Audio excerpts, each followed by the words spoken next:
Hey everyone, welcome back to Typevolution. So this video is about Enneagram 6. And before I go into introducing Tori from Personality Story and talking with her about the types, let me just give you a short overview of Enneagram 6. So with 6, I really like the story of the Cowardly Lion from The Wizard of Oz. I also wrote an article about that. Okay, here's a clip from the movie. Here. Go away and let us alone. Oh, scared, huh? Afraid, huh? This is more of the counterphobic example. Stay fresh in that can. Come on, get up and fight, you shivering junkyard. Well, I'll get you anyway, Pee-wee.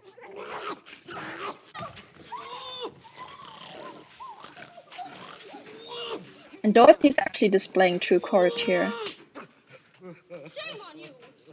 What did you do that for? I didn't buy them. No, So now he's switching to his true self. picking on a straw man, but when you go around picking on poor little dogs. Well, you didn't have to go and hit me, did you? His phobic Is self. my nose bleeding? Well, of course not. My goodness. This what is a what an mess you're unhealthy making. to average Especially 6 when you go looks around like, picking on things especially when weaker they're than you leaning very are. counterphobic. Why, you're nothing but a great big coward. You're right. I am a coward. I haven't any courage at all.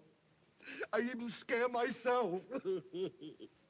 Look at the circles under my eyes. I haven't slept in weeks. Why don't Because that character really symbolizes and represents the dual nature of type 6, the both sides, the phobic and the counterphobic sides. So with 6 being a mind type, with 6, 5, and 7, the focus is more on security, and they usually gain that mentally. They attempt to gain a mental security. So with 6, it's very much security as you would imagine it. They can be really obsessed with, security. They can be obsessed with trust, who they can trust, with believing, with faith.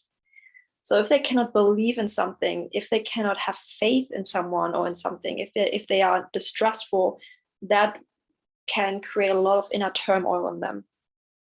And what you see, 6 can be on opposite extremes where they are overly phobic, overly like a scaredy cat or like a fearful rabbit, or the opposite where they're overly distrustful and overly combative actually, and constantly question authorities, constantly are distrustful of a lot of things. So the phobic 6 can be overly trusting actually, or can be constantly in this turmoil around it. And the counterphobic 6 can be constantly or overly distrustful of others. So this is really where they try to come up with some kind of security. They will also have a lot of worst case scenarios. They often feel like people are out to get them. They are being persecuted. So all of these things are like threats to their security. And that's why they are really wary of those things. And I think I already said, like, most 3s are ESFPs, ENFPs, and most 6s are ISTPs in terms of MBTI. So leading with introvert thinking and having extrovert sensing second. In the past, I used to say that all types can be 6s, and I discarded that. I don't think that anymore. I think the vast majority of 6s are ISTPs, aka LSIs and socionics. And a couple of them are ISFPs, ESFPs, and ESTPs. So basically, they have extrovert sensing as one of their first 2 functions, and they do not value extrovert intuition. So that's also, they don't value it and they're weak at it. This is where the whole worst case scenario stuff comes up. That can be really a stressor for them. They can be typical cowards or even more cowardly than the average person, aka the other people who are not 6s. On the other hand, however, the cowardly lion later on, as he becomes more mature, as he becomes healthier, he actually turns into a very brave, heroic kind of person. And this is really, as I said, the dual nature of 6. When 6 becomes healthier, they become like this almost heroic, really courageous person. Hey, so this is Tori from Personality Story. So I also do videos on Enneagram types as well as MBTI types. So similar content, and I like include my own takes on self-development. What can you say about Enneagram 6?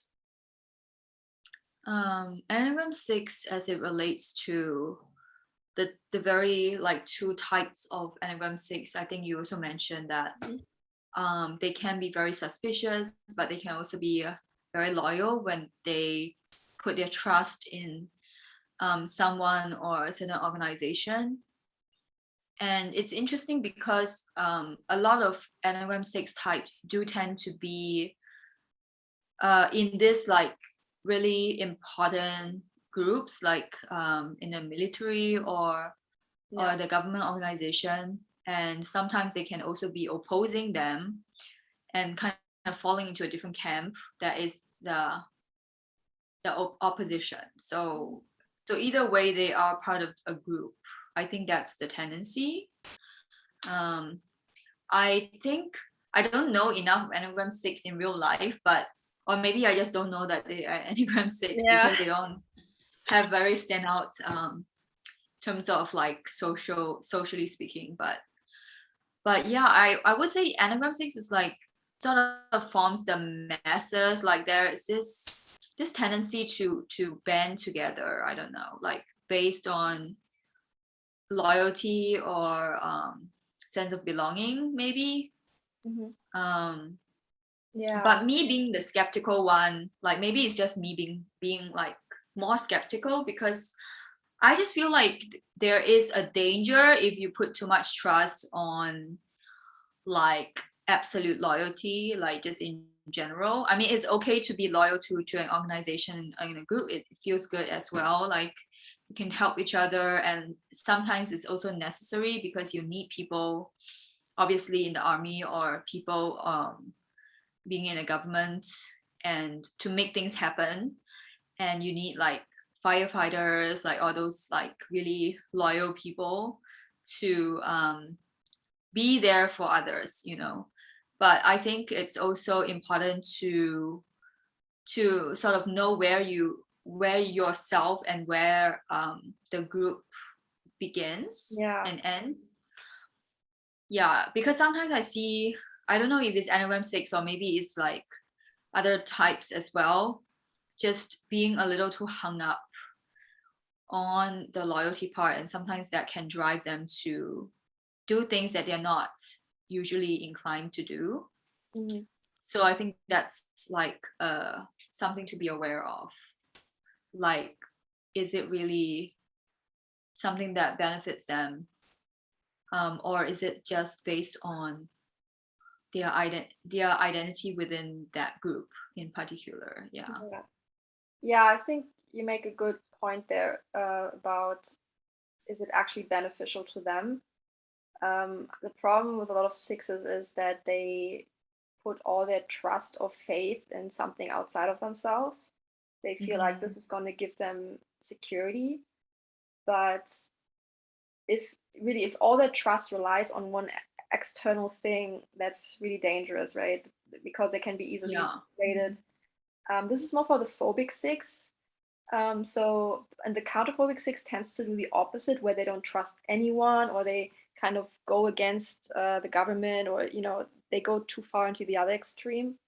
So like I tend to advise 6 to really develop their self-trust more, so like trusting themselves and kind of standing up for themselves, because then you are more likely gonna make beneficial decisions, right? You're more likely gonna actually, if you do go to an organization or to whatever, there's more of a balance. Like you actually go there because there are certain plus points, and it's just not about you trying to desperately search for something to believe in.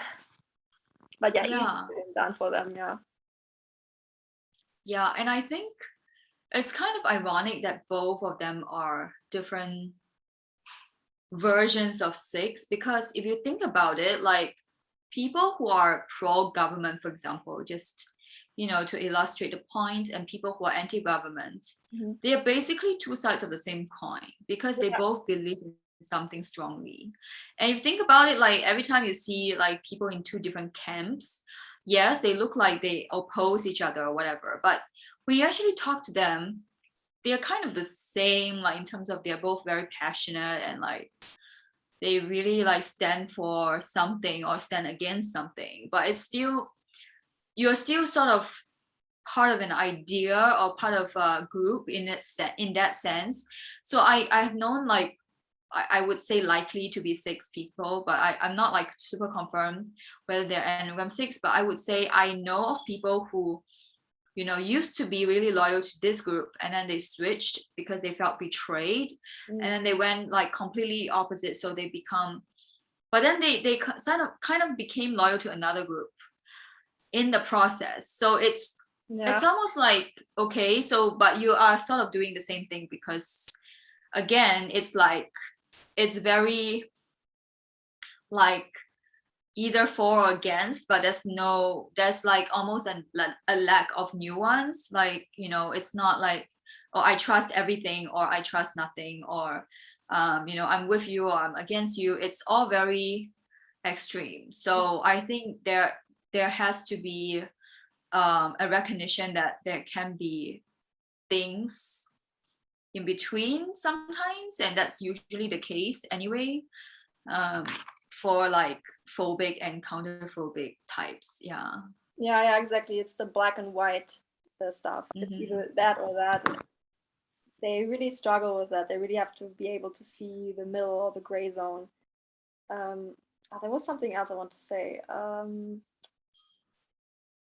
Yeah, I guess it was just about the self-trust again. Okay, I think kind of forgot. Yeah, I agree with that self-trust, because I just thought of something. Later you can contribute once you agree, I mean remember whatever that you were thinking of. But I remember I watched this psychology video on, you know, how what you feel towards the government and towards like external event is actually a reflection of yourself, like your internal self. So if you have very little trust of a certain organization, it's actually a reflection of your own like belief system and how you relate to authority. For example, like you will see some people are really for authority, some people are really against authority, and it often sort of stem from their like relationship with authority figures in their own lives, you know, and so that's really interesting to think about, because someone who had bad experiences or had low self-trust would struggle with trust in general, and so that's like going to be reflected in their relationships with bigger organizations, and like get magnified. Yeah, the funny thing is I just remember what I wanted to say, and you actually kind of explained that. So this is it's called projection. Do you know about that? Yeah. So that's basically what you described. Like, this is a common issue with 6. They often project a lot. So like you said, what is actually internal, they project onto the outside world. So like the more internally uneasy or insecure or stressed or whatever, anxious the 6 is, the more everything around them becomes threatening, problematic. So and then they project it onto the outside world. But yeah, so this is really one of the things. I mean, I guess every Enneagram type has to work on their internal self, but also with 6, they often think, oh, it's the government's fault, it's the authority, all of that is the issue, but oftentimes it's actually within. So yeah, you also explained that.